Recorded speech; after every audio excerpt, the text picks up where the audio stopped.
Our sound system fixed again, so yeah, we'll see how long it lasts. Hopefully, everyone can hear. Um, I see some new faces from last week, so we don't want to take anything for granted. I'm Bill Peterson, pastor, and I welcome you if you're here today for the first time. I do want to say that Andy will be back here in September.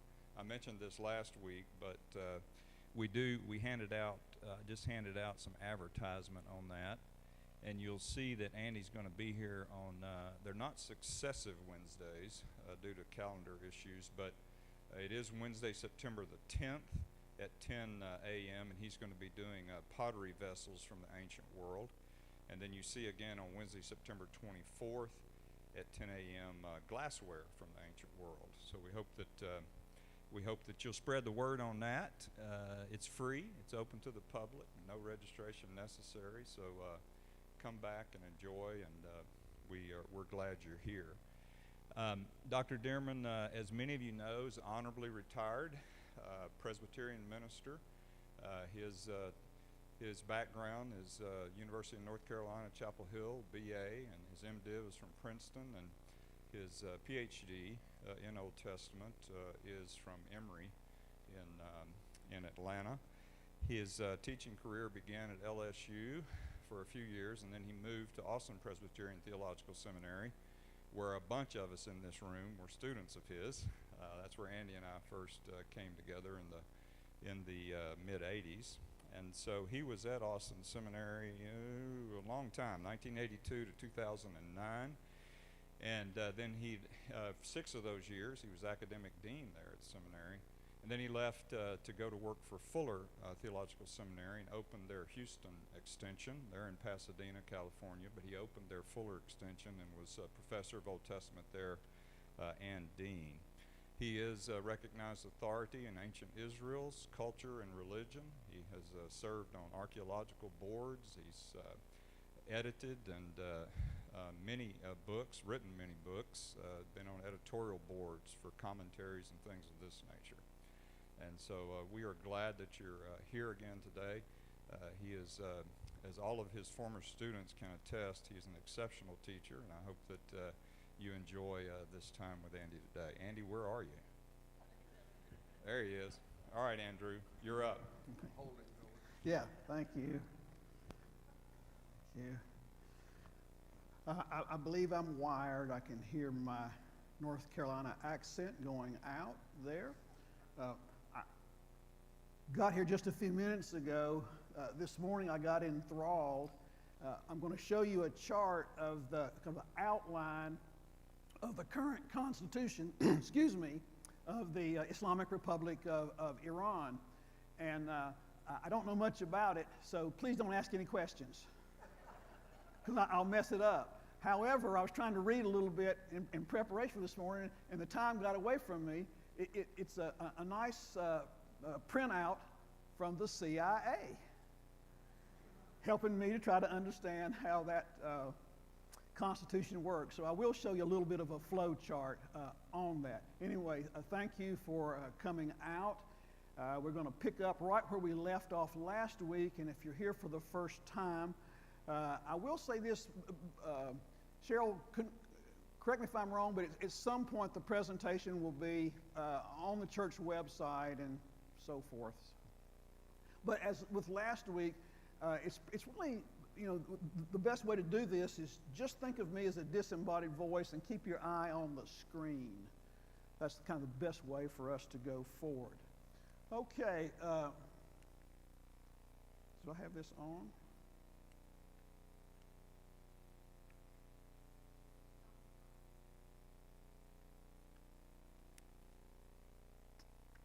Let's see, all right.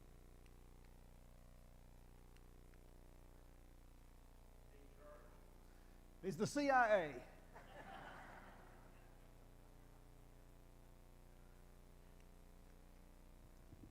Don't know.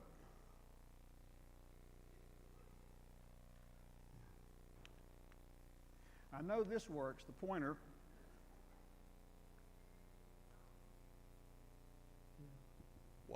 While there's let's technical difficulties, Andy, let me say a word about the website. Some of you are asking this morning as you came in that the presentation from last week isn't up yet. The person that does that for us is full-time employed. He is a school teacher, so you can imagine where his mind is right now. He will get that loaded and get this one loaded sometime over the next several days. So if you just keep watching our website, sgpcgeorgetown.org, you'll eventually see a link for these lectures up there. If we need to, I know we can advance it manually back there. Isn't that right, Cheryl? Okay. Yeah, I can always say next. But could I have that little laser pointer back?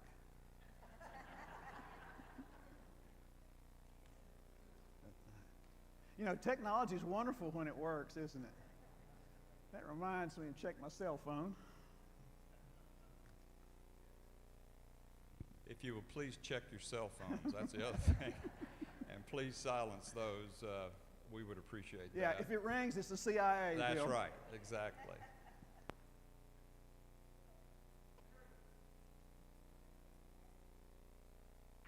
Okay. So last week I gave a quote from my beloved grandmother, who I say was right on everything. She was born in the 1890s and came from a big farming family of 12. And so she learned to cook for a lot of people on a wood stove. And I can remember her great line. You know, as an adult, she got one of those propane stoves. You remember the line? Some of you will have heard it. When everything is going well, she'd always say, "Now we're cooking with gas." You know, so you can control it up or down. And wood stoves are tougher to control, as you well know. So we'll be cooking with gas. Shall I go ahead, Bill? Shall I go ahead, or do you want to? Yeah, that's fine. Next works. Yeah, that's fine. Yeah, what about the red dot? Is that possible?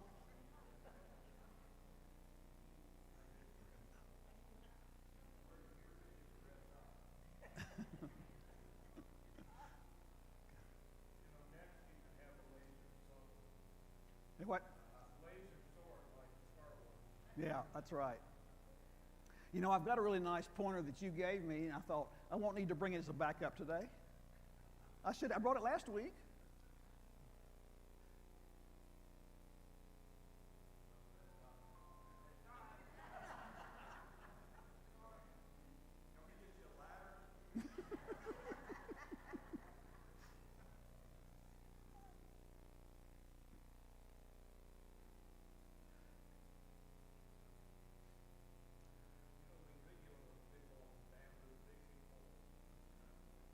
Yeah. All right. Well, we'll get started and see how it goes. So, friends, you saw this map last week. So, Iran right there, it's a nice flat map. It reminds you of where we're honing in this morning. And remember, there are 7 different nations around, as well as large bodies of water, Persian Gulf on the south, and the Caspian Sea on the north. And that Caspian Sea, as I reminded you, it's not deep, but it's actually quite large. I think it's the largest inland lake in the world. Okay, can we have that next slide, please?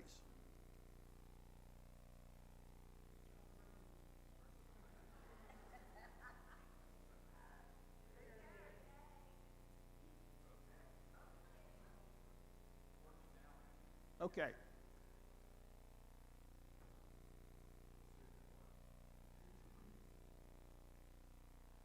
Y'all read while I'm making an exchange here. Okay. All right, let me practice on this just a moment. Let's go. Let's see.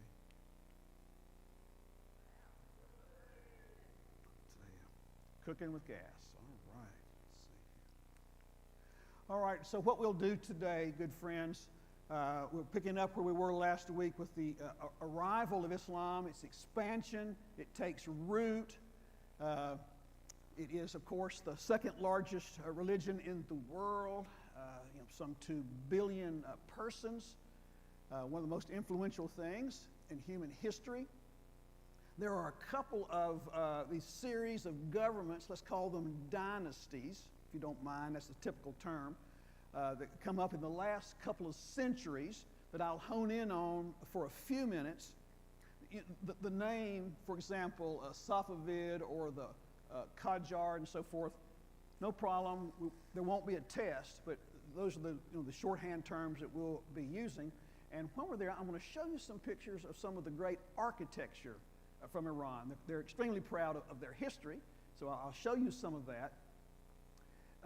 The Pahlavi dynasty, of course, is from the 20th century, and the person that we use for the shorthand, the Shah of Iran, was the second and last member of that dynasty.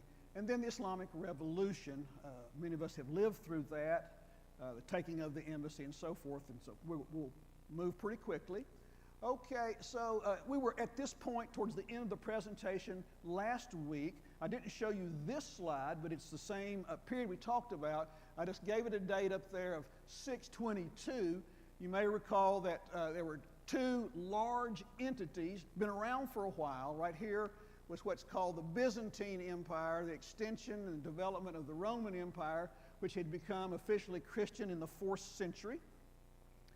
Its capital was up there in Constantinople, and this very large purple area right here was the iteration of the Persian Empire. They're called the Sasanians, or the Sassanid Empire, and they got into one of these debilitating fights, off and on for a couple of decades, wore each other out, killed a bunch of people. And as you remember, towards the end, we talked about right down here, there was this young man named Muhammad who had intense religious experiences, and in the year 622, he had to flee Mecca, which was his hometown, to a city about 200 miles to the north called Medina, and there his community grew in the next 10 years to take over a good bit of the tribal areas in here, and he died in the year 632. And it won't be but just a few decades after that where much of what you see here will be in the hands of the Islamic movement. And so I'm going to rehearse a little bit of that for you quickly as we go on. A pivotal moment I think we all recognize. Okay, I did show you this map last time. So here we are right there on the Arabian Peninsula, if you like to call it that. And so there is Mecca and there is Medina. And so at Muhammad's death, there were agreements in place with the tribes and the smaller towns. Of course, there's a lot of open space there too, and quite arid. And then there were 4 leaders appointed or kind of acknowledged by a small group that came in quite rapid succession, just in a couple of decades worth. And they're going to move in this direction right here and in this direction right here. And they will then establish a headquarters or a capital up there in Damascus. And one of the changes in terms of the patterns that we saw last week, when the forces go up this way, and let's just acknowledge it, there's going to be a good bit of fighting. It goes along with this. Sometimes the forces come in and there's resistance, and sometimes there's acknowledgement. But one of the patterns that will change is they started going in this direction right here. So once they got the headquarters there in Damascus, they also established a kind of succession, a real old pattern. Whoever was the leader, it was somebody that, typically from his family, who followed. And so you had a kind of dynastic element that had not been there in the earliest part. And one of the things that sets the Shiite party of Islam from the Sunni party, the 2 major groupings in Islam, is that the Shiites believe that it should always have gone from Muhammad to his cousin and son-in-law named Ali, and that there should be a connection in the leadership with that family. that family was divinely selected. Whereas the Sunnis have said, well, there'll be a consensus and we'll follow the tradition and so forth. It does not have to be a biological heir from Muhammad. So as the color code guides us, it did not take long so that this area right in here, which is where we're keeping our eye on the ball, the greater Persian area right here, over towards Afghanistan. But again, in a kind of change, the forces went this way, all the way across North Africa, then up into Spain, so that by the year 750, remember Muhammad died in 632, so just over 100 years, a lot of territory is now under the umbrella of Islam.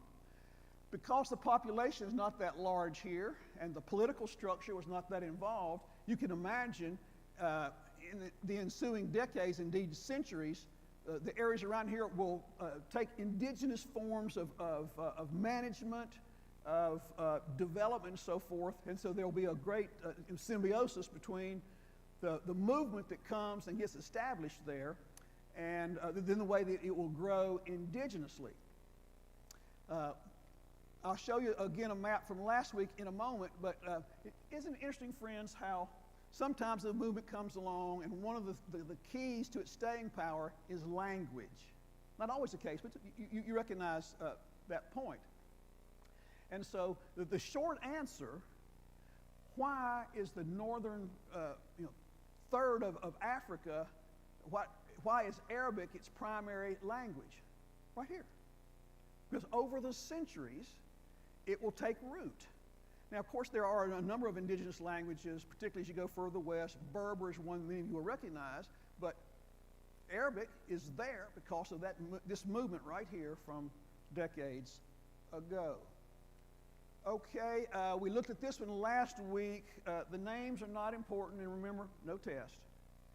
But the word Sunni right here, it went from Muhammad and to one of his confidants this way, and then the fourth imam or leader was Ali, and that is the one that the Shiites believe should have been appointed originally.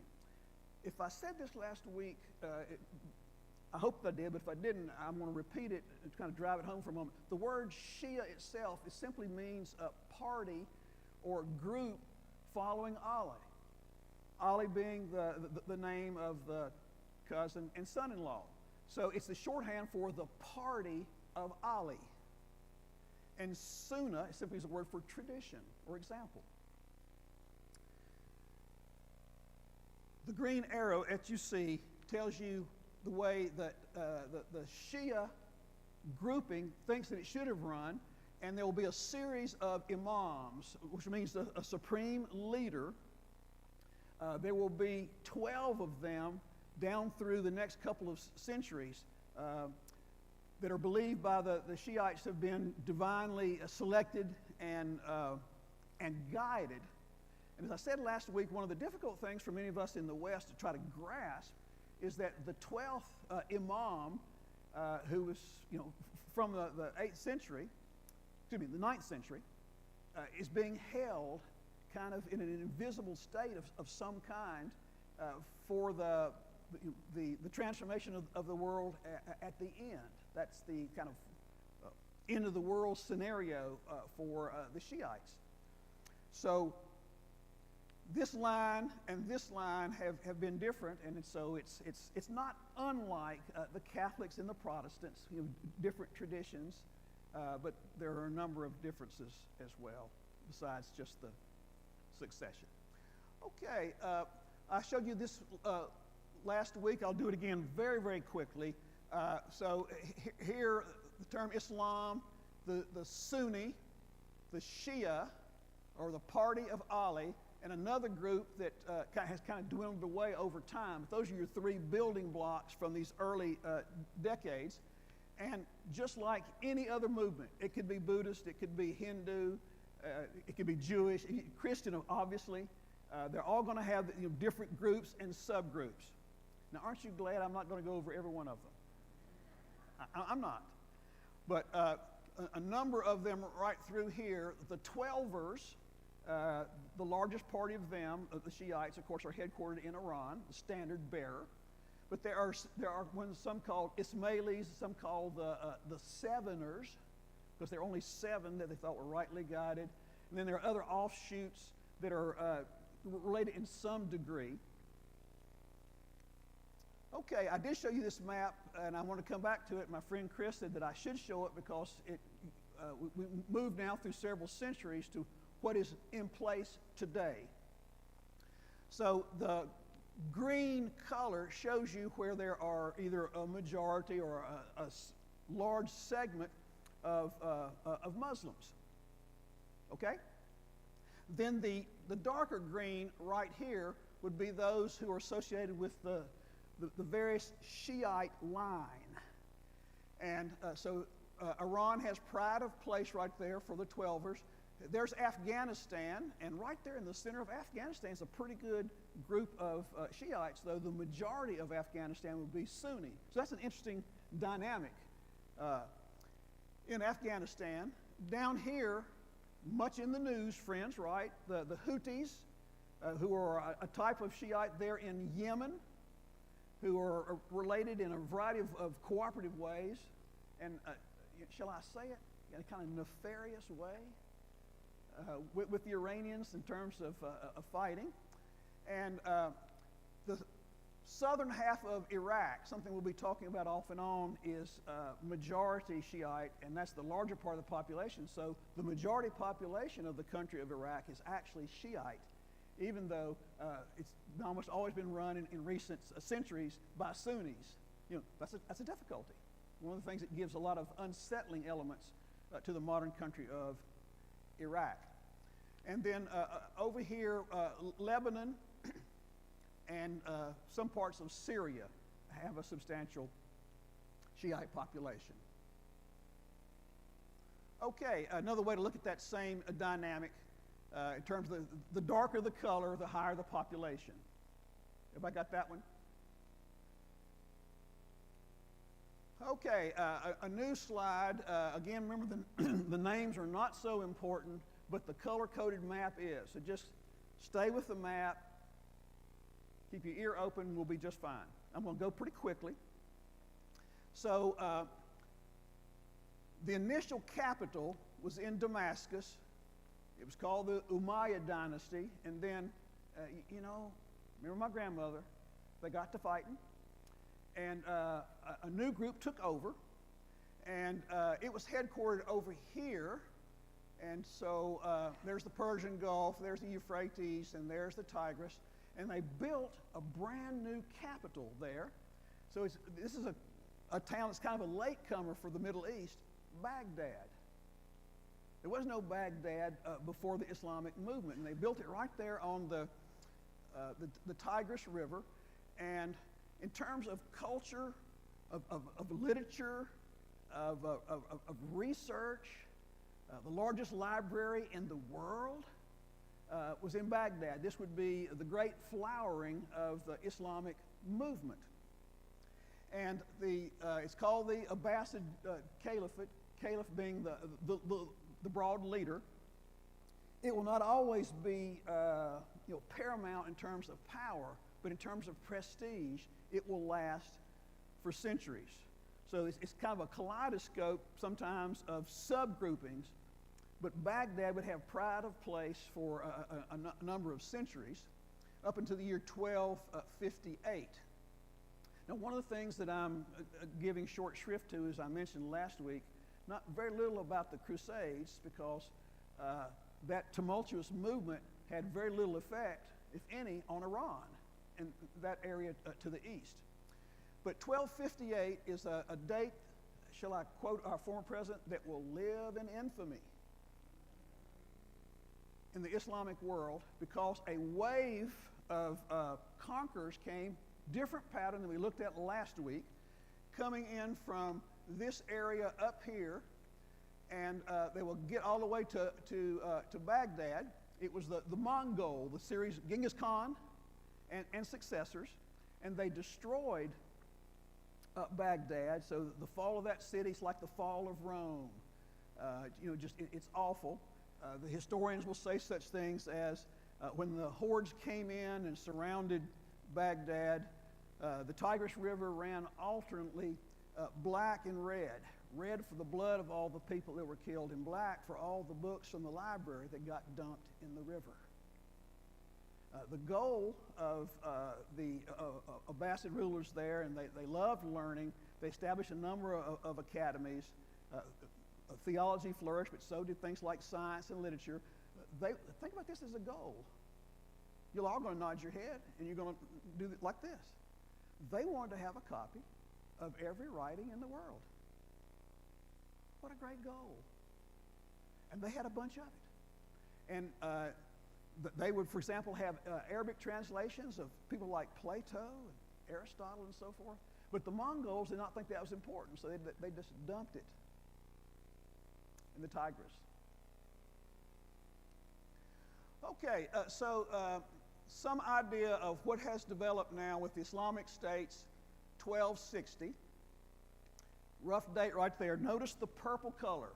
Are you with me, friends, on colors? Right here.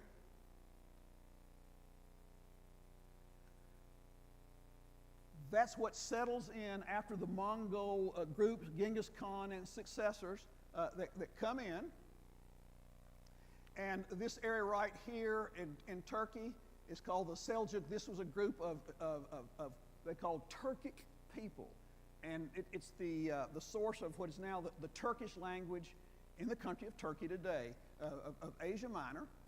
And so there is a corner of Mongolia right there, the Russian steppes, Kazakhstan, and this is where the waves came down through right there.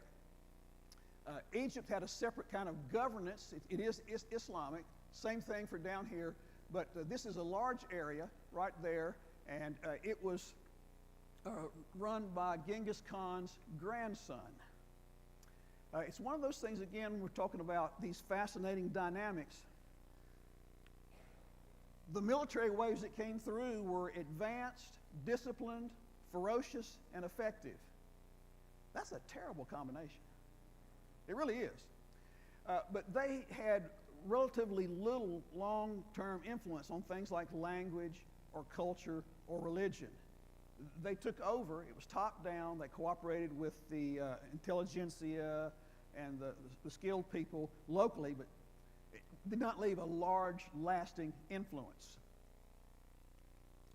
Okay, now, friends, again, not trying to be facetious, if I can do colors, is that okay if I just talk about colors? I'm going to do it anyway. I'm just asking if it's you know. I do think it's the easiest way. So if you'll keep your eye in the next few slides of the red, because this is the beginning of what you will all recognize as the Ottoman Empire. And when we get to World War I, remember the Ottoman Empire fought on the side of the Austria-Hungarian Empire and the Germans. And so when they lose in World War I, then they reshuffle all the cards here in the Middle East. But look at the size of this area right here. This is not from the family of Genghis Khan, but you will remember a name, again, of a savage fighter and quite effective, Tamerlane, a name that some of you will recognize from history. That's the English version. His name was Timur, and he was lame. So the English-speaking word called him Tamerlane. He took over. His headquarters were up over here, and so this area right here, quite a large entity, but it would be, shall I use the term, foreign occupation of the people in this area right here. Okay. Islamic States, 1510. Let's remind ourselves of our common heritage. I forget which grade it was. In 1492, Columbus sailed ocean blue. Got it? You can't pull anything over on an audience like this. I love it. So a number of things are developing, and one of the most complex and influential developments is now well underway. What had been a kind of center of research and learning over in this area, right in here, the Abbasid rulers and their successors, the corresponding element in the West, you sometimes remember that they call them the Dark Middle Ages in Europe and so forth. Remember that terminology? Turns out that a tremendous rehearsal is just about to start. So Columbus is part of that great movement to discover a new world and establish contacts elsewhere. Marco Polo, remember that one? Going east, what we will call the Reformation, the Renaissance, then the Industrial Revolution, and the developments in the West will be astounding over the centuries. And it's going to leave this area behind in a number of ways. So how it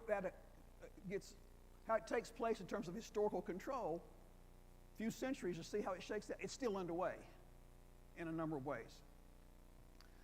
Okay, so this group right here, again the purple, and for a while let's keep our eye right here and right here. The empire is called the Safavid Empire, and it's just the name of the ruling family. A couple of really important things about it. It begins a renaissance of its own in the Persian area. It was Persian speaking, and so it will kind of renew things after foreign control. And one of the decisions that it will make, and it will take root, is that of the various options on the table, Shiite Islam will be the official religion of the dynasty and the areas that it rules. It takes a root, and so to this very day, remember that what's called Twelver Shiite Islam is the official religion of Iran, and that establishment for the first time was about 5 centuries ago.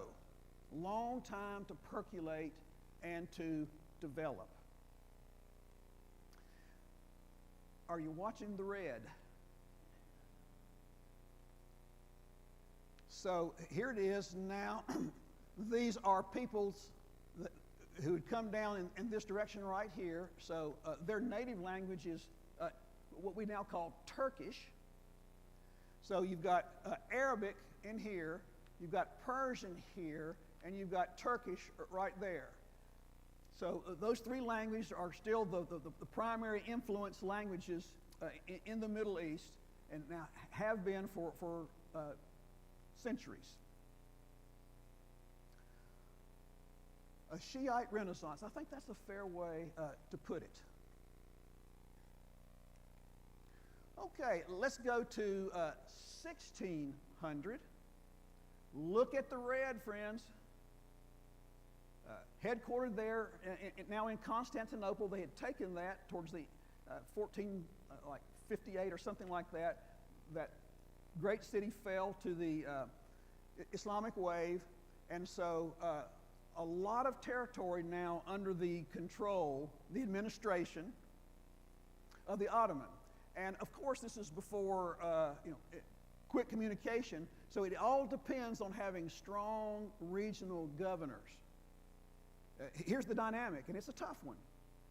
The person at the top of the chain in Constantinople, now Istanbul, is the caliph, claims control, but he can't have it without these strong regional governors who have tremendous power and influence, and who are going to be attuned, of course, to local issues, whether it's collecting taxes, raising an army, etc.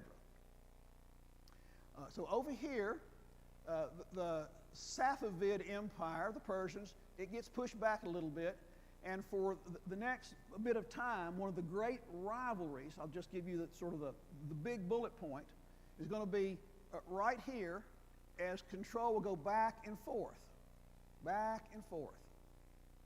Sometimes this will push out, sometimes it will come back, sometimes this will contract a bit. One more point, friends, look at how far into Europe the Ottoman Empire went. Twice, different centuries, but twice the forces will be on the edge of Vienna, hoping to take Vienna and then control large portions of the Danube. It didn't work the last time that was tried. They're getting ready to fight, and a group of soldiers came from Poland and surprised the Muslims who were surrounding Vienna and beat them back. And then a slow kind of recline will take place over the next couple of centuries this way. Okay, so here's this great Renaissance taking place right here, a rivalry, slow boil. Sometimes they fight, sometimes it's just, it's under the lid of the pot, but it's boiling. Okay, so I'm going to show you some pictures of this Renaissance era. Just this is something that was laid out about 5 centuries ago. I was trying to think of, help me on this one, what would be a good illustration from North American history. But just think about as Boston developed, Boston Commons, for example, or if you laid out a new city, Washington, there's certain things you can do when you're laying things out for the first time, not knowing what the future holds, but at least you have a way of founding a center. Now, this is the city of Isfahan in west central Iran, an old city. It was the capital of this Persian Renaissance of the Safavid Empire. So they laid out this really large area in the city, and this is a current photo. It's still there today over the next 500 years. So right in the back here, I'm going to show you would be a very large mosque, one of the largest and most influential mosques in Iran today. And over here is a kind of private one with a massive dome. And here was the palace.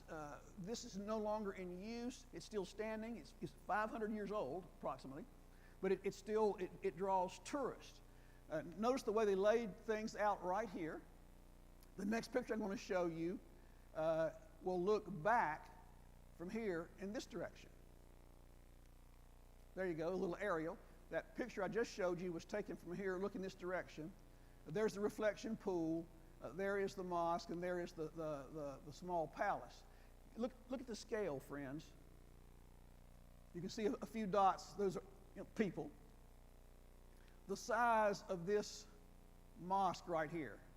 It has several gathering halls, 2 massive entrances, and so forth. It's not the largest in the country. The largest one, and I won't show it to you today, holds in its grounds, not under one dome, about 75,000 people.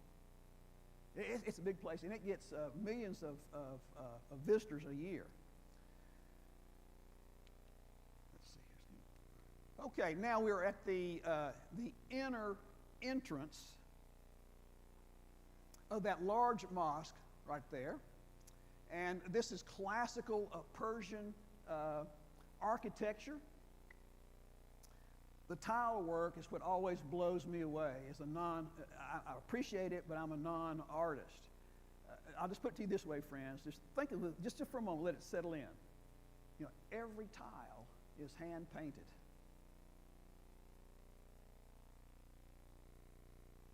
Whoa. Think of the investment of that. There's the interior of the main hall there. A kaleidoscope of colors. If you can see it right here, that's they will use the term that we use, the pulpit. So you go up the stairs there for Friday midday prayers and address the assembled group. It puts you about 12 feet above contradiction when you're sitting up that high. And there is the mihrab, which means that everybody's facing towards Mecca.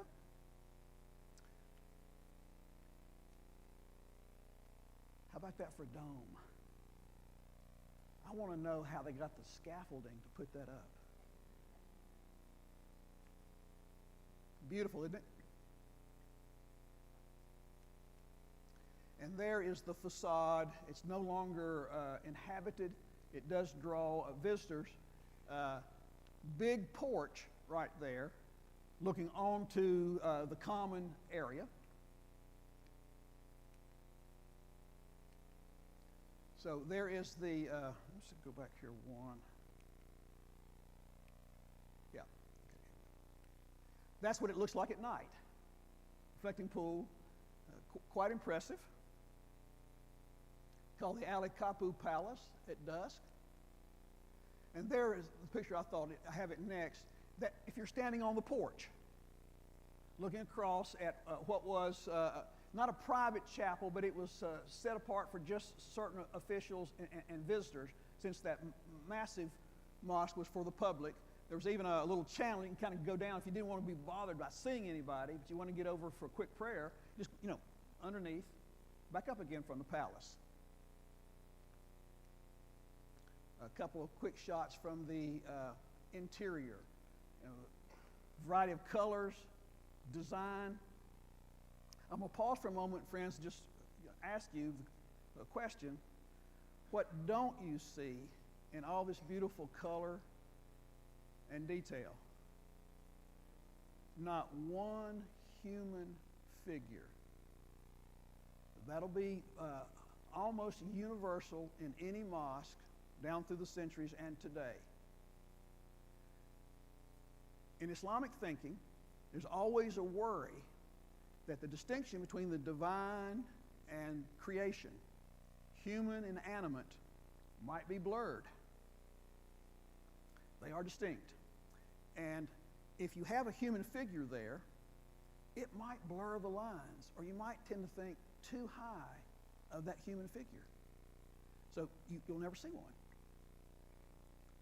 Sometimes you'll see flowers, but it's very rare to even see an animal. They'll have calligraphy, which I'll show you in a moment. Beautiful colors, even stained glass, but no human figures in the glass. One of the differences, of course, is it not?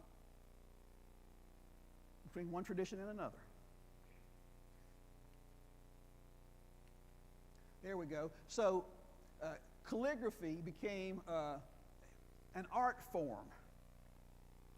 So they would do Quran verses and so forth in the beautiful flourish. You see this in lots of Asian traditions as well. Some of you will know it quite well. But beautiful calligraphy. The coins. Now, this will differ from culture to culture, but in this culture, you did not want to put a human face on the coin either. Remember that distinction between divine and human. So it will just have calligraphy.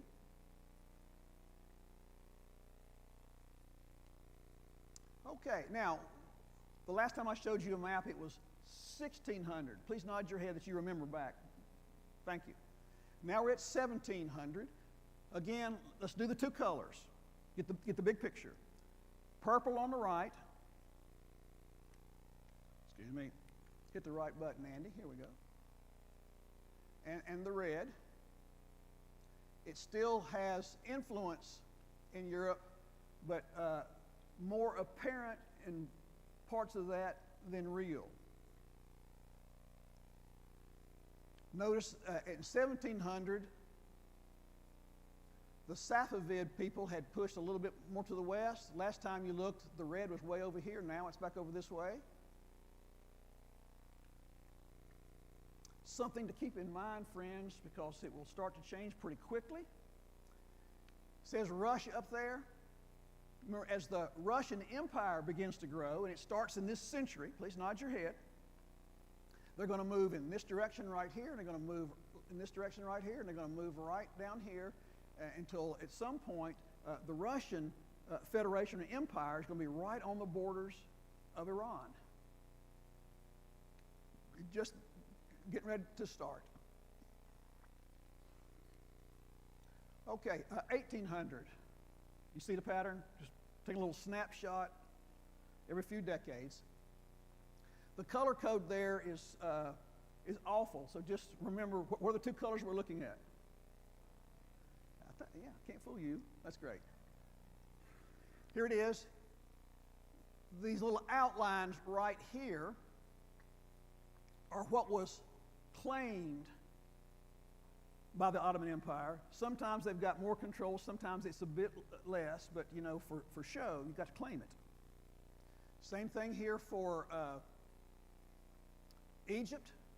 Egypt was sort of semi-autonomous, and a bit of that in here, but not much. Here is the Persian, and a number of smaller groups have developed over here. So,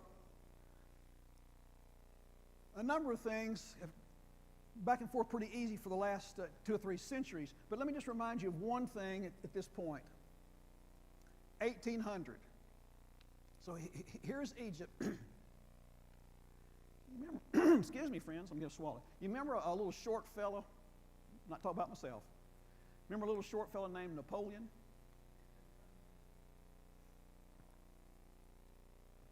Napoleon was, he's one of those folks who's interested in expansion. I think that'd be a fair way to put it, wouldn't you? Expansion. So he was impressed with people like Alexander the Great. So, Alexander the Great went east. So he came over in this area right here, and he wanted to take over the northern part of Egypt. So he landed an army there about, I think it was 1799, 1800. He had a flair for the dramatic. He lines up the army with the pyramids in the back and says, 40 centuries are looking over your shoulder. Let's go fight. Wanted to follow in that great chain of people who said we want to take over these old places and give them a new sheen and keep developing them. Didn't go so well, but it's one of those harbingers of things to come with European involvement increasing here in the Middle East. Okay, we are on the edge of World War I. Of course, in 1900, they didn't know that, but we know that. But the stage is being set. So again, notice, let's start with the red, friends. It's pulling back from Europe. It's controlling this area right in here, so the 2 holy sites are under their control. The area of Libya, or parts thereof, they control. Egypt, if you look at this closely, and I'm not quite sure, somebody tell me, a lot of these places right here and here and here have lines drawn through them. Can you see that at your distance? Yeah, it's kind of hard. They're called Hotcher lines. These are lines. I'll do it real quickly. So here's Egypt and the Sudan. They're little lightweight lines going all the way through it. Same thing down here called Hadramaut. It's now a part of either Yemen or Oman. There's Oman. There's Afghanistan right there. Pakistan. Some more lines right there in what is now called Kuwait. Do you remember the old proverb, friends? The sun never sets on the British Empire. Right. The trade that had started a century and a half earlier. Remember 1857? This massive area right here, India, became officially part of the British Empire. Just nod your head. That included what is today Pakistan. It was not called Pakistan then. They had control off and on or some agreement with Afghanistan. So all of this area for shipping purposes. You remember that in the 19th century, mid-19th century, a French and English consortium started digging right here, put in the Suez Canal. Think of the power of shipping and trade. So all of this area right in here has, what's a good neutral term? An agreement with the British Trading Company and the British government.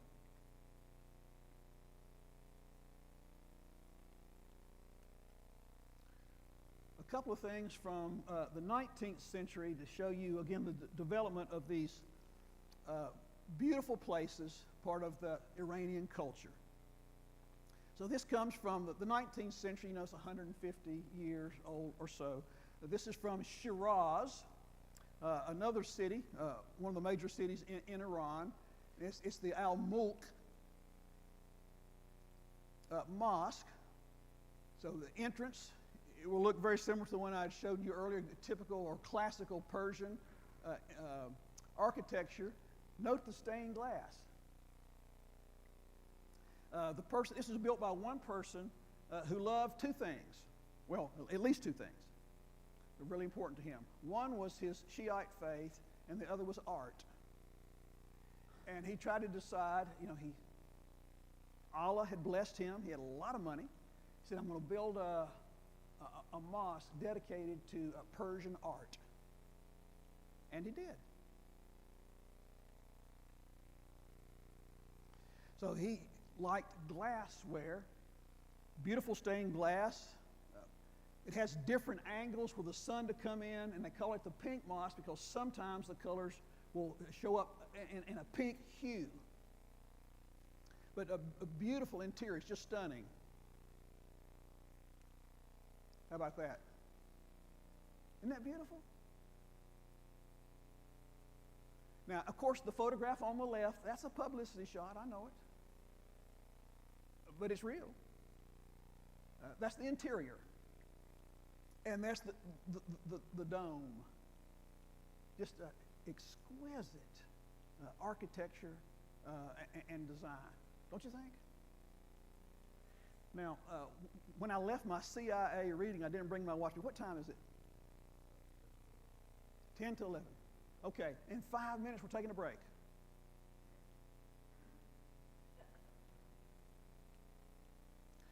So there's a reception hall in Tehran, which became the capital of this Qajar dynasty. So it has not been the capital of this region for very long.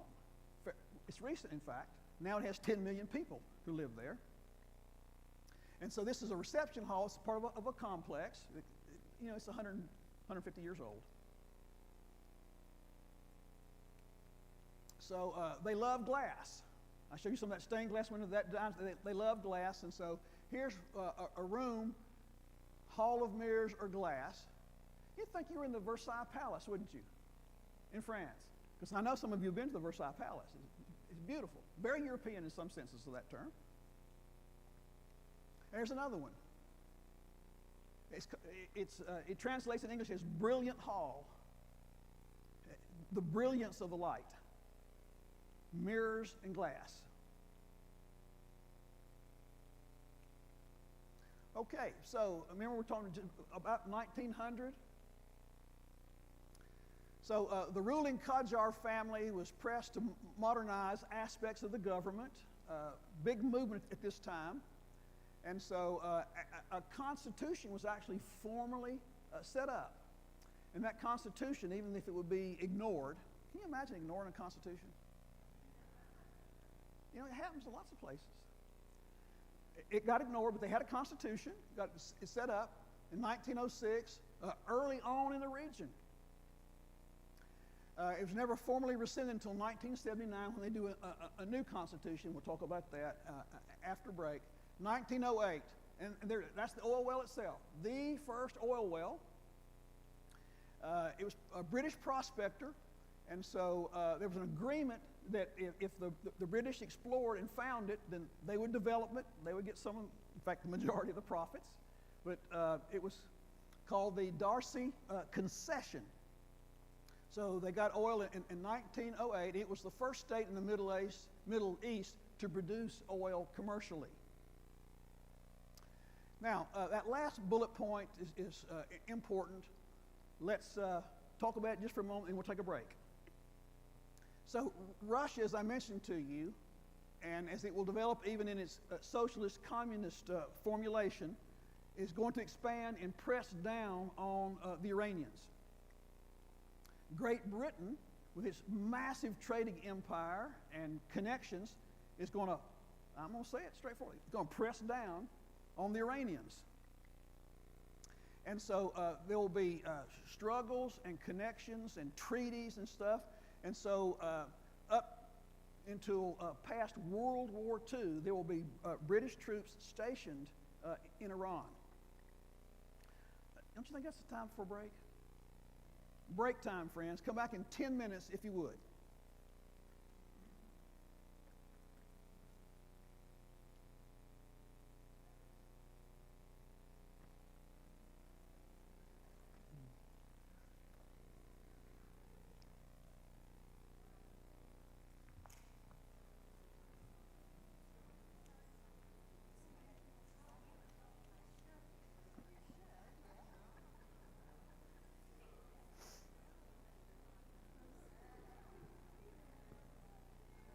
Yes, sir.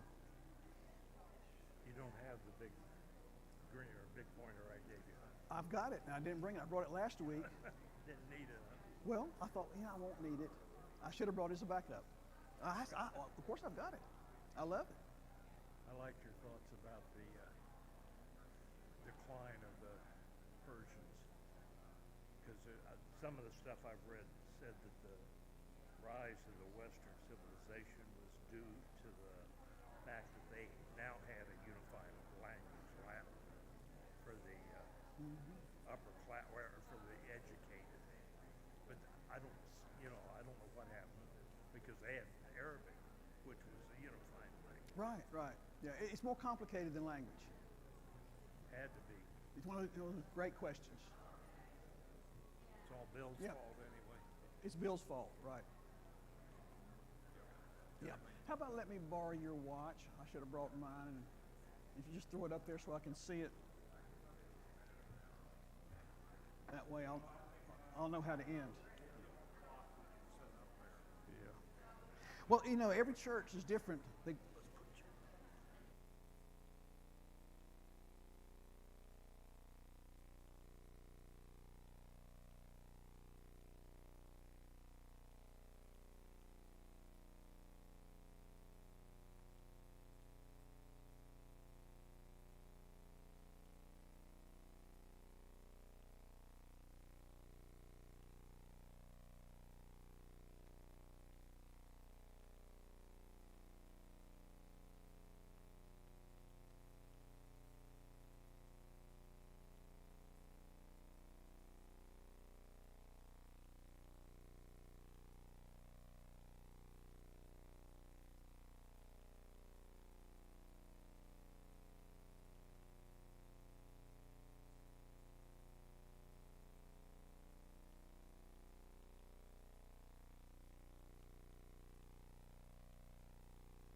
let's talk about that.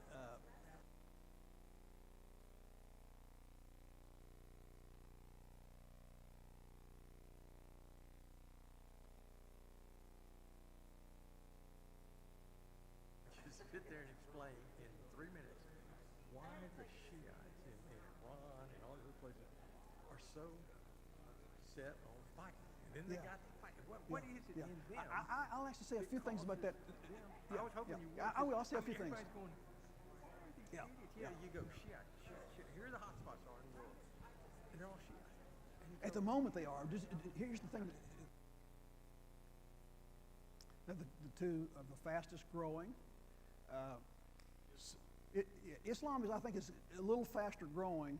It is more limited territorially than Christianity. Here's something. Here's an assignment. No test.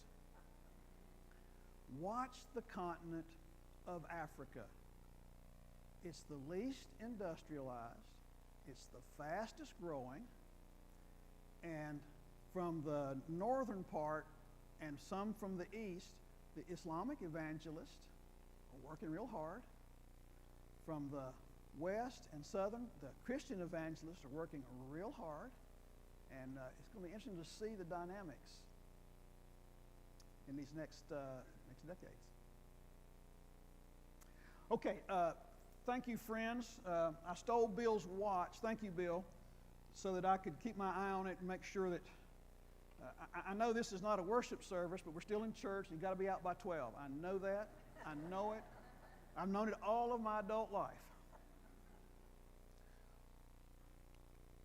Okay, again, friends, all jokes aside, the color code is difficult, but I want to change the color for you on this map. Think pink. Think pink. And so it says right there, Indian Empire, the Brits. They were all the way down in this area right here. They had essentially control of Egypt. As World War I is getting underway, so on this side right here, this purple is Russia. They'd come all the way down right here on both sides of the Caspian Sea. And they actually are going to have a fair amount of influence right here and are looking for more. And the British, who are all about trade right through here, they want additional influence in Persia. Imagine that. They control this area right here for shipping purposes and refueling and so forth up here through the Suez Canal. So there's the Ottoman Empire right there. This kind of dark red, I don't like the label, but let's just say that as World War I breaks out in 1914, the strength of the central government of Persia, remember it's not called officially Iran until 1935, is weak. And the country has become, in many ways, impoverished. It was on a downward trajectory. And part of that comes simply because of government. If you have a dynasty where it goes from father to son, that would be the pattern over here, if the son is fill in the blank. If the son is, let's just call him a blank. I don't want to say a bad word. I mean, the whole country is in trouble. Who's going to run it? If the ruler is 12 years old and picking his nose, what are you going to do? I'm serious. What do you do? That's what happened here. Okay, so this is where World War I is about to get underway. The Russian Empire has expanded right here. The British Empire has expanded right here. So the Ottoman Empire, which is right there, is going to fight on the side, member of the Germans, Austro-Hungarians. Here we go. So lots of agreements were made. It's one of these things where you can walk and chew gum at the same time. That's true. You can. in terms of when war's underway, that process kind of accelerates. You got all kinds of negotiations going on while they're fighting in the trenches. So let's remind ourselves what that looked like. With regard to Persia, so there's the southern part of the Caspian Sea. In 1915, Russia, which is looking, it's on the outside of the fighting, but it wants to profit by whatever happens in the war. Can you imagine that? Wants to profit.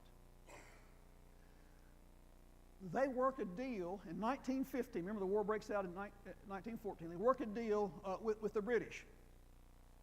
It's called the Constantinople Agreement. So what they decided was, Persia's in a really kind of strategic place.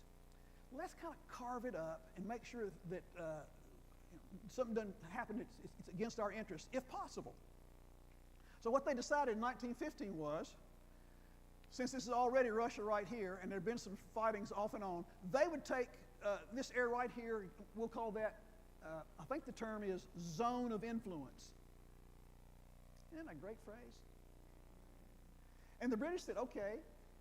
So this part of Persia became what was called the British sphere or zone of influence.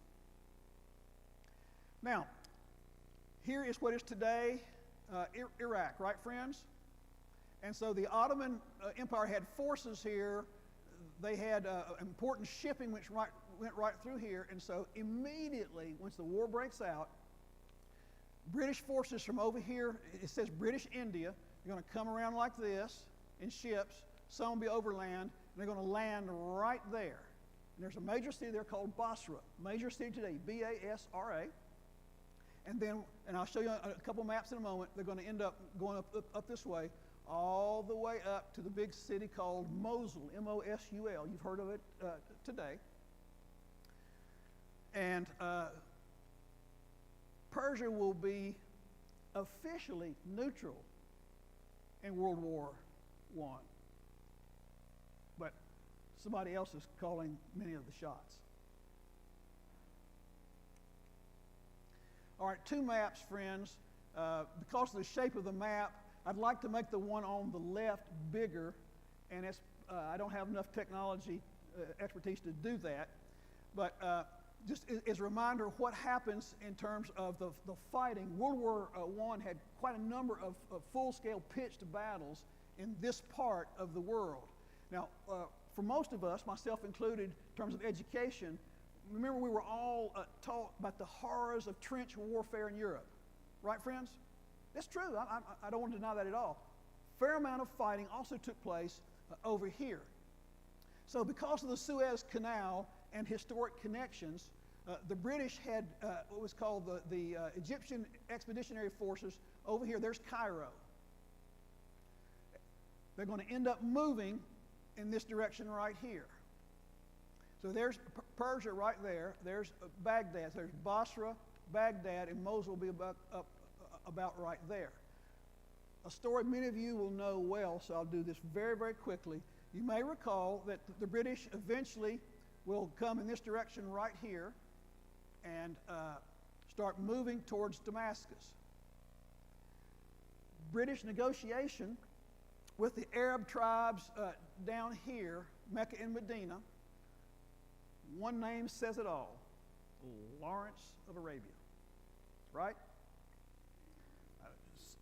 I think it was Mr. Jones that was a year or so ago had a marvelous multi-day lecture series. It was right here in the congregation on Lawrence of Arabia. Fascinating. So Lawrence comes over here and talks to the Arab leadership right here. The Arab revolt breaks out in 1916, and they're going to move in this direction like this. And the British move over here like this. In 1917, they get into a big fight at a place whose name you will know well, Gaza. They're moving from northern Egypt over towards Jerusalem and then on to Damascus.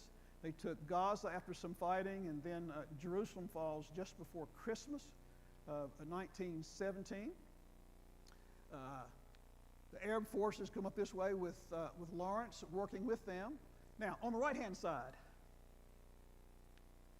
different kind of scale. So the British land right here, and they're going to go up like this towards Baghdad and towards Mosul. Make a long story short, it will not be a series of wins. It will be wins and losses, but ultimately they will make it. And a number of people will die, British forces, in the fighting right here. Excuse me, friends. You know, I'm all thumbs. They will eventually go up right here. And so this area which had belonged, you see, to the Ottoman Empire, right here, different ways of putting it, is all going to fall into the hands of the victors of World War I. And then the League of Nations will be formed to help sort out what happens to all of these people right here who had been primarily under the thumb, control of the Ottoman Empire for 500 years. So everybody with me on that? Okay, so remember, you can walk and chew gum at the same time. Not a facetious line at all. While they were negotiating various things and fighting, the French, I don't believe he was actually the foreign secretary, but he was a high official. His name was Picot, his last name, his surname.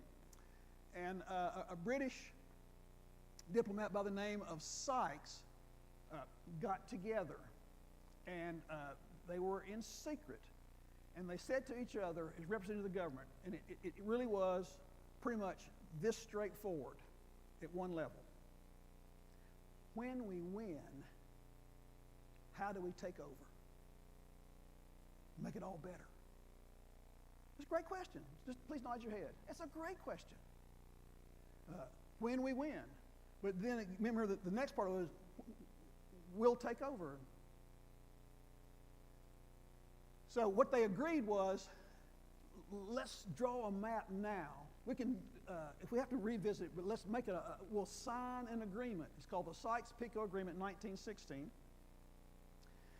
So what you see here on the map, friends, it's a little complicated because it uses the labels of the current countries. Everybody with me? So there's what's today Syria. Here is Iraq right here. There is Iran, so forth. It goes on up in this direction right here. There is what's now Jordan, Israel, Lebanon, and so forth. Take away the names and we'll go back to being color-coded. They had two categories, essentially, direct control and sphere of influence. Isn't that a great term? Direct control and sphere of influence. So everything blue here is what would go to the French. Look how far it goes up into what is today Turkey. Now, they said there were some other folks who found out about this discussion at the high diplomatic circle. So the Italians said, you know, we have an interest in the region. Can we have a little bit? They said, well, why don't you take that part? And then the Russians said, you know, we've been talking with the British about Persia. What about us? They said, well, okay. Why don't you take this part right here, and then over here at Constantinople. It's a long time. We know you'd like to be able to control all the Black Sea. So if we win, you take that. The important thing here is this was not all realized in this detail, but it was aspirational, it was drawn up, but it does set the stage for what actually does happen afterwards. One more thing, and we won't have time to discuss it, I'll just put it out, and all of you, because you're smart and attentive, you're going to be sitting there thinking for the rest of my presentation, you're going to tune me out, you're going to say, what if this actually had happened? They decided that this area right in here, what today we call Israel, they just make that an international zone for everybody.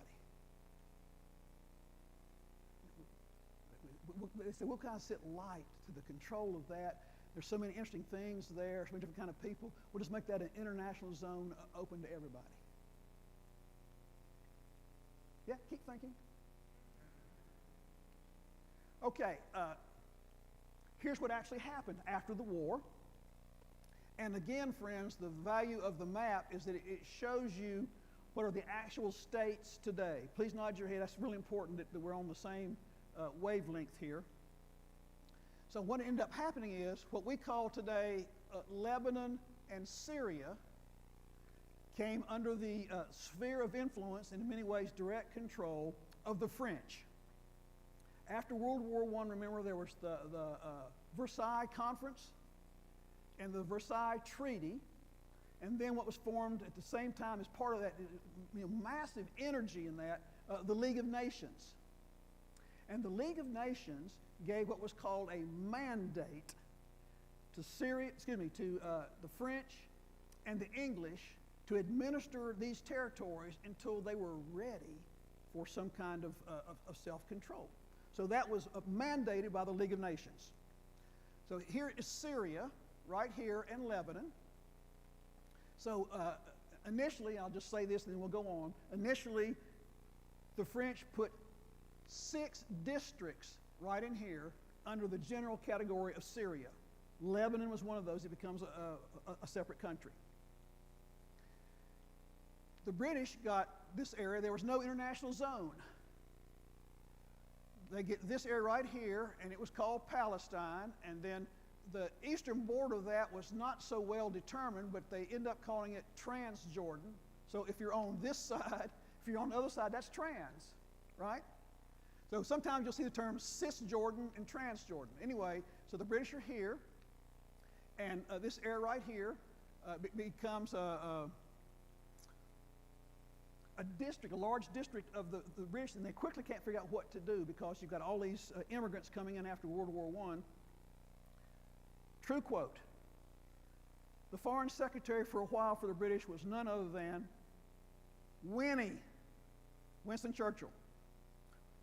As he put it in his address to Parliament in the mid-30s, he said, "One Sunday afternoon, I signed a paper and created the Emirate of Transjordan." Think about that. It's true. He did. So it will become a country. This is the country of Jordan today. And here is Iraq. I'll put it to you this way. Iraq was 3 large provinces under the Ottomans, and they divided it according to large cities and kind of population control.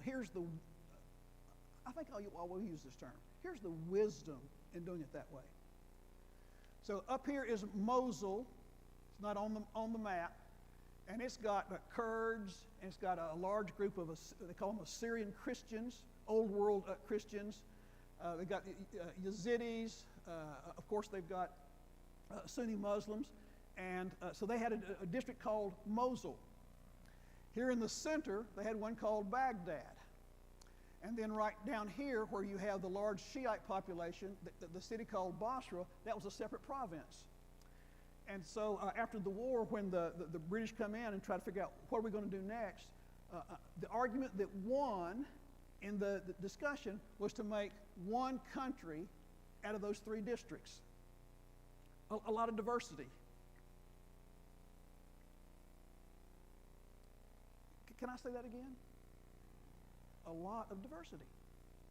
Difficult to manage for anybody, even if you have a local government, or that's not the right term, an indigenous government.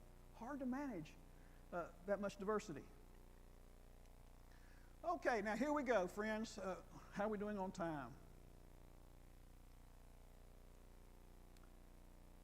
A patriot, I think that's the right term to use, military officer under the Qajar dynasty, felt humiliated by what had happened to Persia during World War I, and set about to try to do something about it, including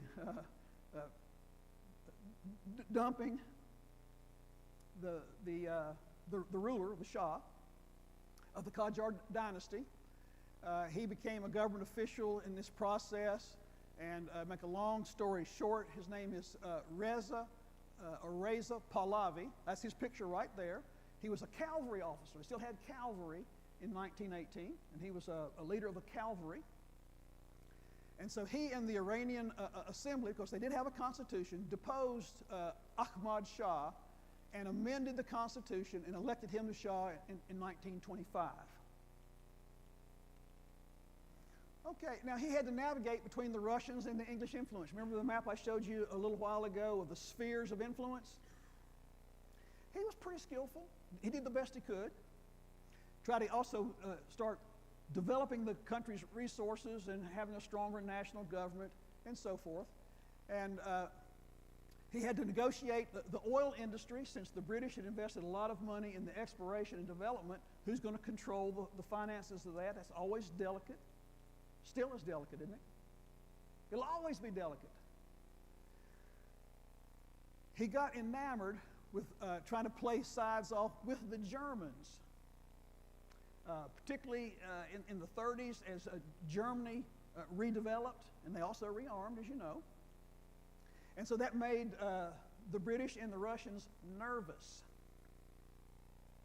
So in August of 1941, that last bullet point, I'm going to back up 2 months, I apologize. In June of 1941, the Germans invaded Russia. Right, friends? They invaded Russia. That really made Russia nervous, right? Of course. It made the British nervous, because remember, the southern border of Russia abuts on a couple different sides Persia. That's a back door. So in 1941, Soviet and British forces, I think the term is fair, invaded Iran. But here's the interesting thing.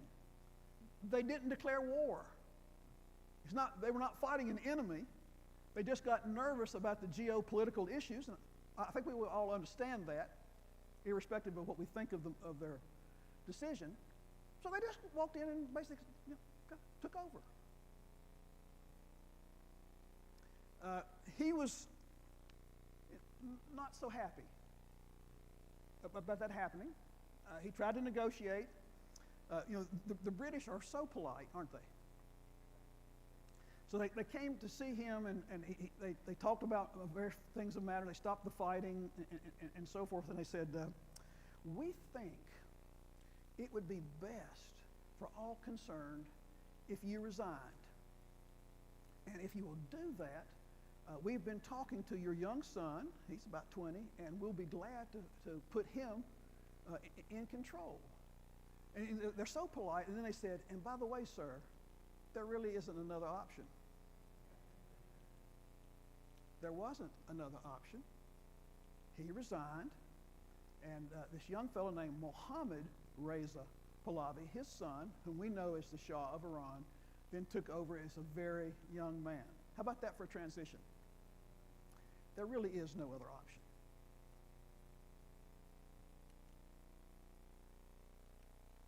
Okay, so here's a young picture of the Shah of Iran. We've all seen multiple pictures of him. He's about 20 years old. He was born in the year, I believe it was 1920, if I remember correctly.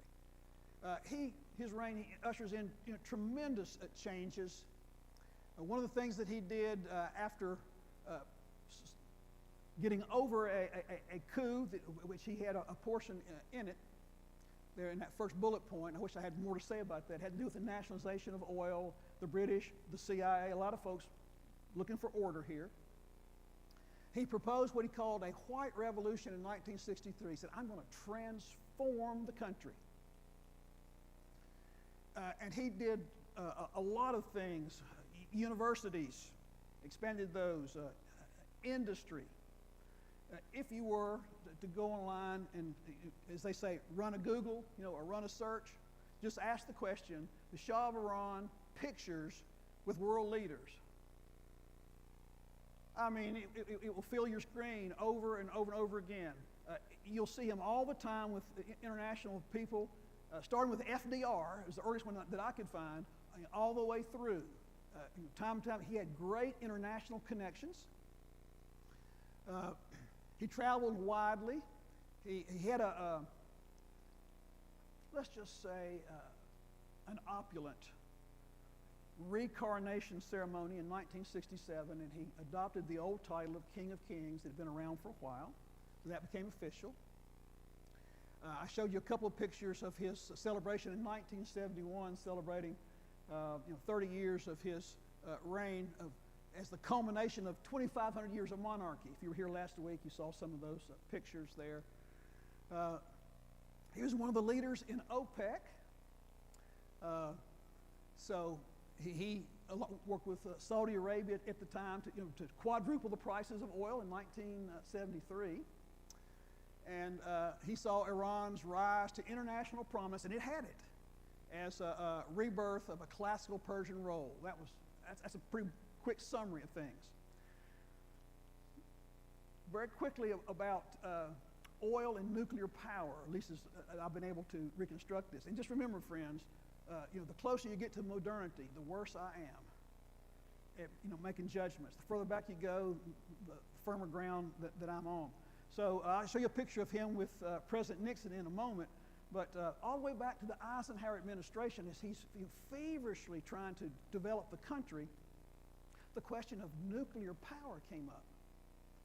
And I think it's fair to say that the Eisenhower administration was, they wanted to be careful. You don't just share this technology with anybody. Fair enough?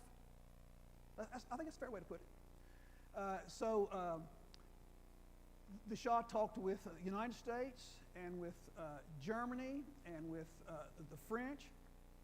And so they started an atomic program slowly but surely to develop nuclear power in Iran. So that's the origin of the nuclear program that is so much in the news today in Iran. It started with careful negotiations with the Shah of Iran and Iran and America. And the discussion went something like this: we would like to have it. The Shah said, "We'd like to have it. You have it, and we'll work on the safeguards, and we'll pay for it." Then in 1970, what goes around, right, friends? Oil embargo. They quadrupled the price, and the Shah said, "It's just business. We got it. You own it. You're gonna pay for it." See how that got reversed?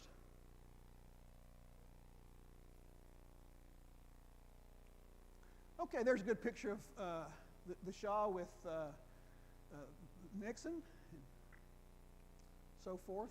Here's a book. This fellow's making the talk show rounds right now. I'll recommend it to you. Scott Anderson, King of Kings. He took the title of the book from the title of the Shah from his coronation. There is his picture being at the coronation itself. That's a lot of bling, wouldn't you say?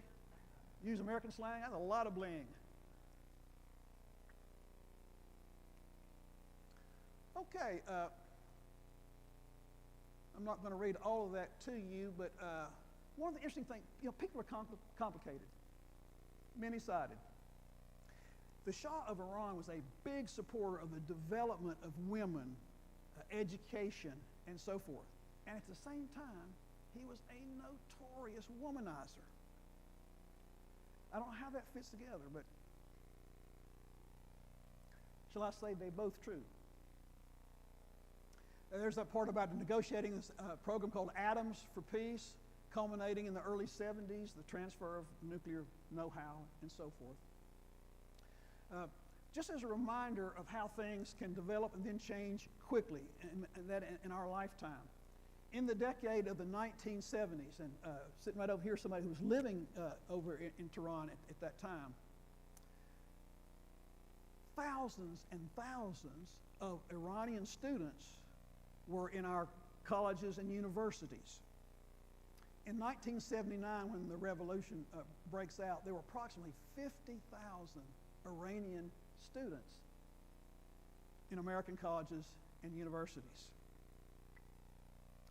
Lots of connections on various things were underway. One kind of show of his internationalism, he was no friend of the modern state of Israel, but they did business. He sold them oil. He talked to them. In 1979, when the revolution broke out, there were still probably 200 or 300 Israeli scientists working over in Iran on some projects together. How things change. So he was sick. He was hounded by multiple factions. There was a leader of a kind of Islamic revolution in the country. His name was, or he's now known to us as Ayatollah Khomeini.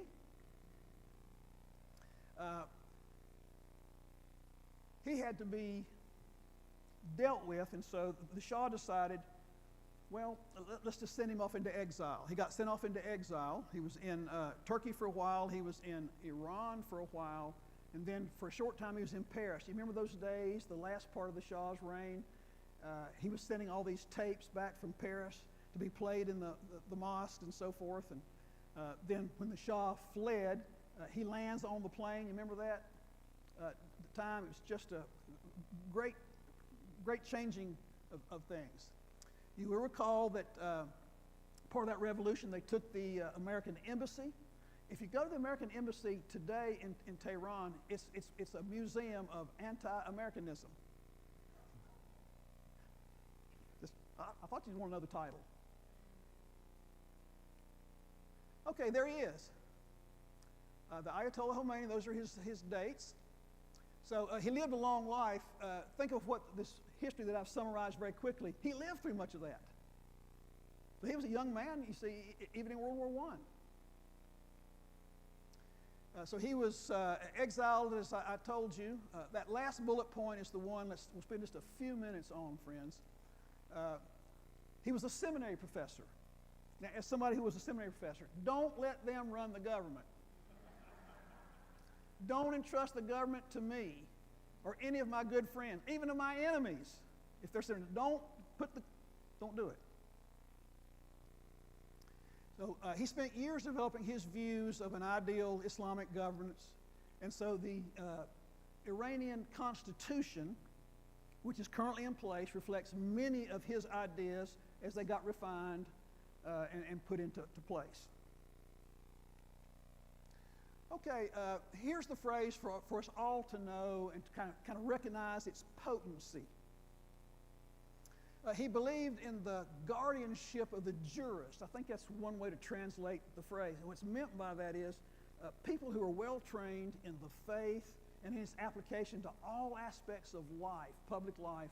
They're the people who should have oversight of the government, because they're the ones who have the best perspective on things. So once the revolution is underway, then he becomes the head of the government, and the Constitution will reflect those kinds of views. He was strongly anti-Western and anti-Israel. The anti-Western part was primarily what he thought was a kind of imperialistic way of dealing with Iran and parts of the Middle East. That was his primary opposition to the West. That, and of course, certain kinds of philosophical and ethical viewpoints. And he was the one who coined the phrase, the great Satan and the little Satan, which we still hear about today, right? He was the one who made those popular. The Iran-Iraq War broke out in 1980, and it had a couple of boomerang effects. When the Iran revolution took place in 79, who knows what's going to happen? Saddam Hussein.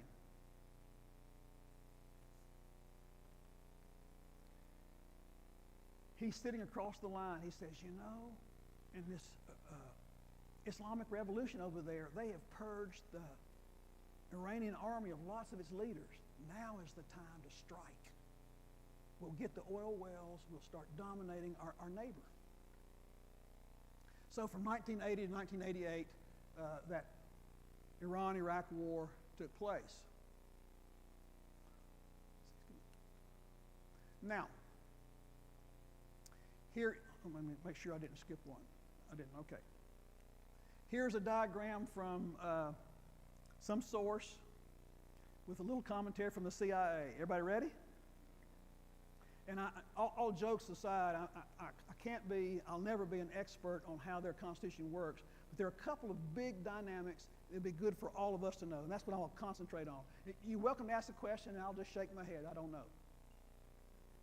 So we're now on color coding again. Ready? So they have elections in Iran. So this is called the people of Iran right here. So we're going to go up like this. They get to vote on such things as the president. Bezeskian is his name today. They get to vote on what's called the Assembly of Experts. Real powerful group I'll come to in a moment. They get to vote on their parliament right there. Here's the supreme leader, with all kinds of influence going right here. Now, there is an assembly of experts that gets elected by the people, 88 members. And they decide who will be the supreme leader. Now, there are certain requirements to be a member of the assembly of experts, including your theological pedigree and so forth. And this person right here has a lot of power, but it's not unlimited. If this group decides he needs to be removed, he's gone the next 5 minutes. So the person right there is answerable to this 88 assembly of experts. Now, here's another way how things come around. Think pink. Right here, called the Guardian Council. So if anybody wishes to run for, are you with me now? Watch the circle. If anybody wishes to run for Parliament, the Assembly of Experts, or the President, this council right here, comprised of 12 people, has to approve your candidacy. Now, they can be broad-minded at times, but they're going to decide, are you properly qualified to run? And if you're properly qualified to run, and then we'll let people vote. So that's a real big control factor right there. And half of these people right here are set aside for their theological pedigree, and others of these will be lawyers and so forth. So this person right here, the supreme leader, has a lot of influence, controls the military and so forth. But there are these assemblies right here which can control the flow of things, the candidates, and so forth. One other thing that you'll hear a lot on TV, I'm trying to get my head around it, excuse me. So the leader there, of course, is the commander of the armed forces. We all understand that. But there are two kinds of armed forces. There's the military, let's call them regular military, and then there's a group called the Iranian Republican Guard Company. And they are, it's a military force, and their sole description, of course, they can do a lot of things, but their sole description is to guard the Islamic Revolution. You remember the fellow who was very, very influential? His name was Qasem Soleimani. He was the fellow who landed on the plane, remember, in Iraq a few years ago, and the United States hit him with a drone. He was a very, very influential person. He was the primary architect of lots of things, like a relationship with the Hezbollah and Lebanon and so forth. So keep that in mind. Two forms of a military, regular military and the Islamic Republican Guard. Okay, that Iran-Iraq war, things might have turned out different if it had not been for Saddam Hussein's, he was just a,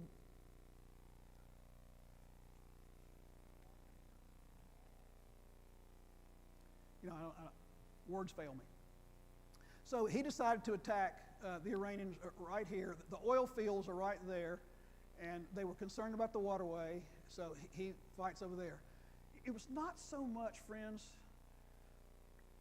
for us in the West, it's two folks fighting each other. We may not think of that much of either one in popular ways of expression. It was an absolutely awful war in terms of the numbers. Probably, to be conservative and fair, about 500,000 people on both sides got killed. That's a lot of people. You think of the wound of a war about that same time that it ended in Vietnam. We had 50,000 casualties. They had 500,000 on both sides. It was awful. And then, after that finally got negotiated, 1988, you remember 1990? What did Saddam Hussein do? He invaded Kuwait. What's up with that?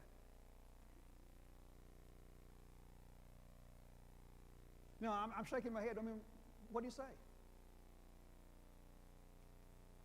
All right, the current leader, the supreme leader's name is Ali Khamenei.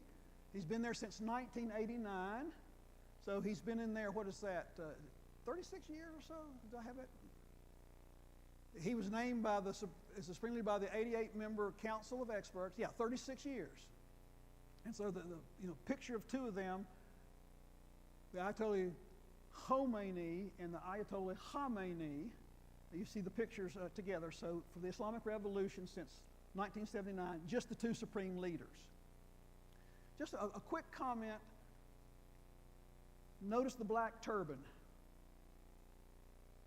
You saw the same thing on the Ayatollah Khomeini. That means that they are in the direct line of Ali and the leadership expected of the Muslim community. If they have a white turban, it means they can be important, but they're just not part of that bloodline. But he is. Okay, I showed you one of the entrances to this famous mosque in Isfahan. See the banners, the public banners hanging down there, larger than life?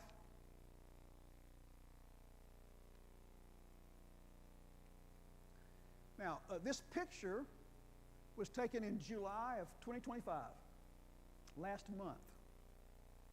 It was the start of the first month in the Islamic calendar. It's the month of Muharram. And for 10 days, Shiites celebrate something which ends on the 10th day with a very holy ceremony called Ashura.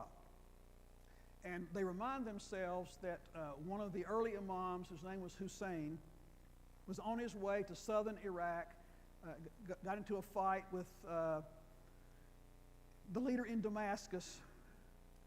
Nobody came to his aid when he asked for help, and he was killed and beheaded and so forth. And he's one of those, of the 12 rightly guided imams. And so you have this annual celebration to remind yourself, next time somebody asks for help, we should be ready and committed.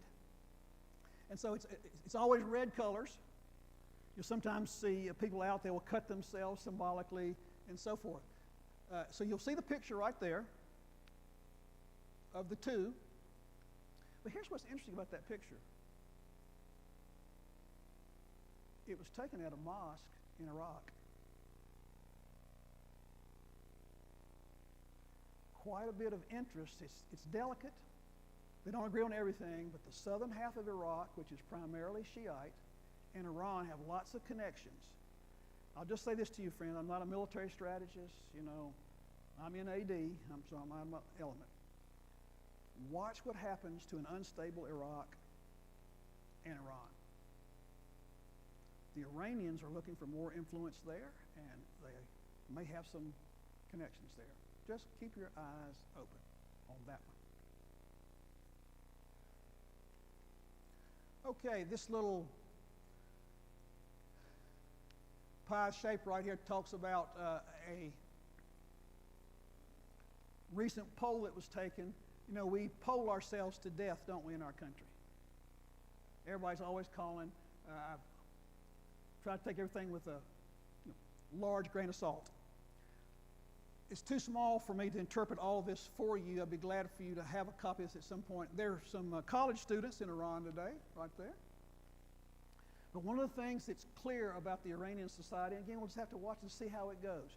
Right now, there's a fair amount of support in Iran because Israel bombed them and the United States bombed them, and you know what that's like. You might be fighting internally, but if they're going to pull together. But the influence of the clergy, which has been very strong, as you can see from the Constitution, it's waning. There's no doubt about it. And the polls suggest that there's quite a bit of development and ferment underneath the surface going on in Iran today.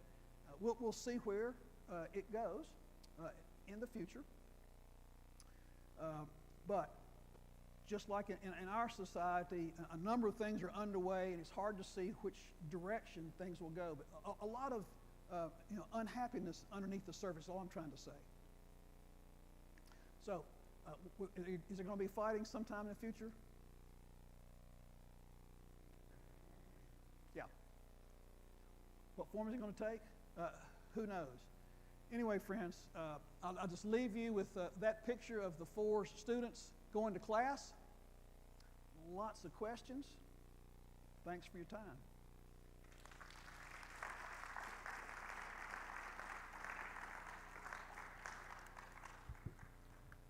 Andy, Dismissed. thank you. We certainly appreciate your time and efforts. By the way, that was done without a note 1. Did y'all notice? Are there questions? I'd be glad to give you the microphone so we can hear them. Any questions before we?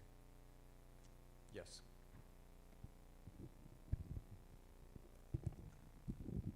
Is there any institute or organization, academic or otherwise, that attempts to track this history for our present government? Thank you for the question. The answer is yes, and there'll probably be more than one person in here who can answer it better than I. The State Department and our intelligence agencies have lots of interest in this. There are discussions behind closed doors, and we've got a lot of wonderful universities in our country, so there are a lot of people on the open market who chart this. If I heard your question right, that's sort of your general answer. For me, and perhaps for the rest of you, I want to know who's talking to the president, whoever our president is. There are lots of voices who study this. And I say that as a nonpartisan comment. It could be President Biden, it could be President Trump, or whoever's the next one. I want them talking to some informed people. But there are a lot of people who do this kind of research. Yes, sir.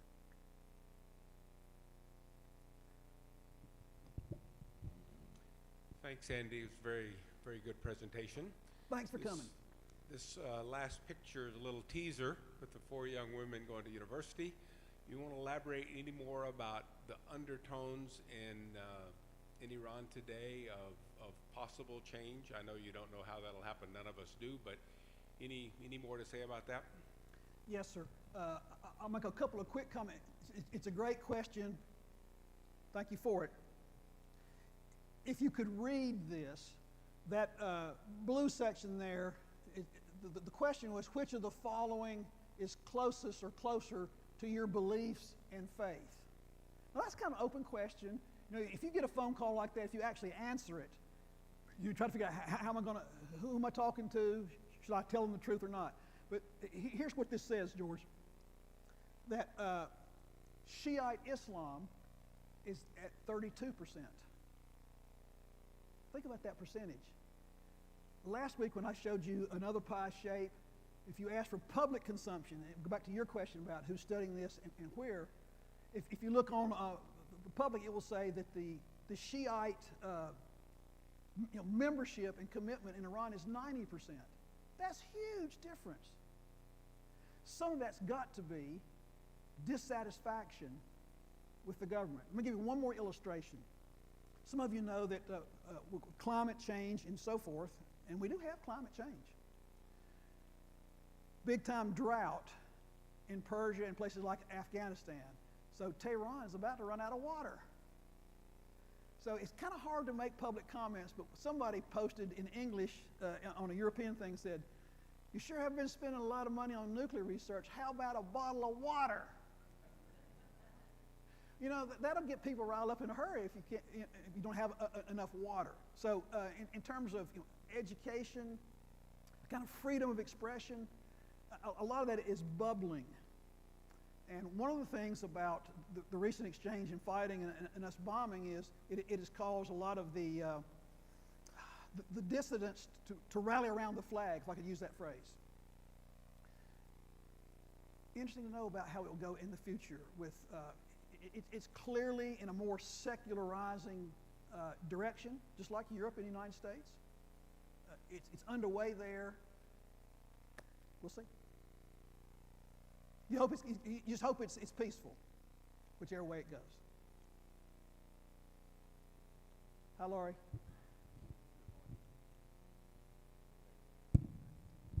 I'm surprised in the picture that they chose that there are women. My impression is that women have a very subjugated role and do not have a lot of influence on society. Could you explain? Thank you for the question, and the short answer is yes. You know, the role of women in traditional societies like that, including some from which, you know, our ancestors came, was more circumscribed. It is still circumscribed there in a number of ways. They do have a handful of members of parliament who are female. But one of the things, again, thank you for your question, one of the things that both the Shah of Iran and his father made a priority of was education and universities. And the Shah of Iran, and remember, as I said, he's a complicated man, big-time womanizer. Big time. Daily. All these wonderful stories about it. So he wanted women to have the vote. They have it. He wanted women to be able to go to university. They can. The number of women enrolled in universities there, real high. It makes the clergy there nervous. And so that role is under negotiation and expanding even as we speak. And the direction is clear. It will become more open.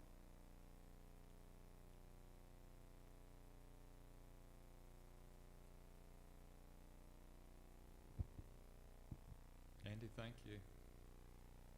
Wanted to thank Jim Abernathy and Cheryl for running the slides and the AV, and we'll see you on September 14th. Thank you. For pottery.